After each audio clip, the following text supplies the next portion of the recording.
My name is Sarah Shields, and today I'll be arguing that Oedipus made conscious choices by his own free will that perpetuated the fulfillment of the oracle's prophecy and determined his tragic downfall. So in other words, I got prosecution. The three facts that I'll discuss and support with evidence or like lines from the poem is that he knew about the possibility of killing his father and impulsively killed Laios anyway. He didn't bother looking into Jocasta's background like at all before he took the crown and like decided to have kids with her, even though he like already knew about the prophecy. He also fails to heed the prophet's warnings and eventually makes rash and impulsive decisions, which later lead to his tragic downfall. He knew about potentially killing his father, and he was in the process of running away from home when he decided to kill somebody after just hearing this warning. So he decides to impulsively kill Laios anyways, even though he doesn't know who he is.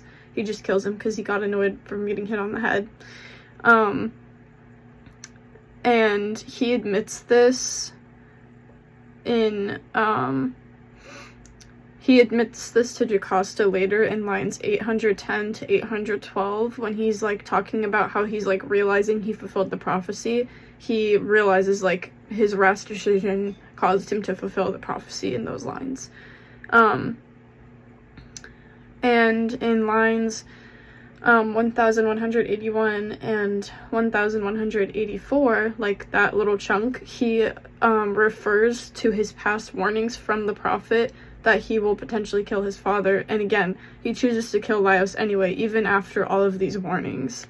And that specific prophecy is in lines 550 to 560. He never bothered even like looking into Jocasta's background before taking the throne, and this is something that kind of happens like as a background context and doesn't really have specific lines in the play talking about like when he took over in Thebes after he left his hometown.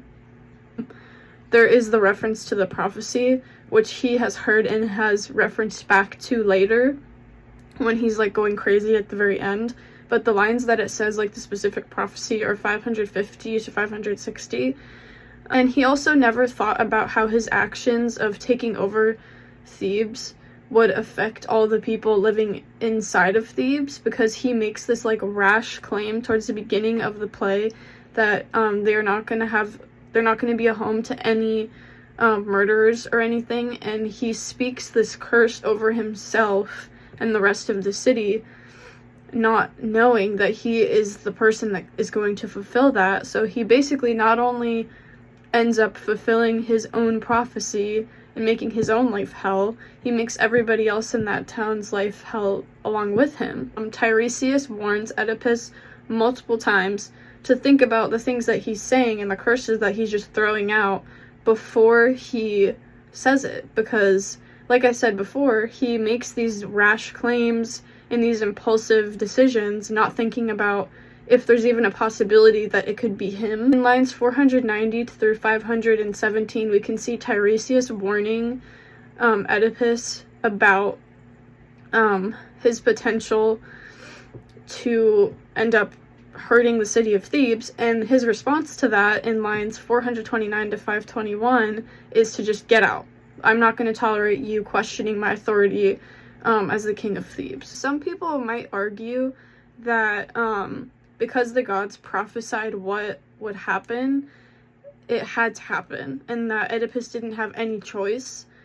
However, there was simple actions he could have taken to prevent the prophecy from coming true. And he was riding along at the crossroads when he saw Laios and everybody.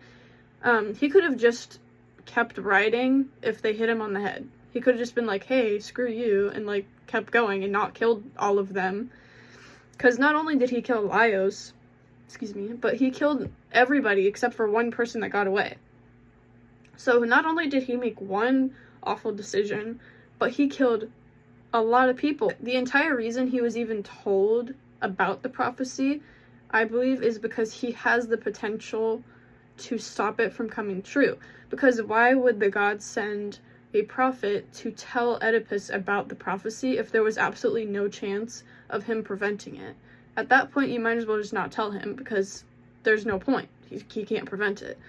Just to sum everything up, I believe that Oedipus was responsible for the fate that he endured due to his series of really poor and irresponsible decisions, and he could have prevented a lot of them. I think in regards to the punishment that it was pretty fair. I mean, everything that was in the prophecy came true, like about him not being able to see how he used to be rich, now he's poor, and he's like grasping the countryside because he doesn't know where he's going. So I think it's pretty fair that his punishment he inflicted on himself, gouging his eyes out, I think was adequate.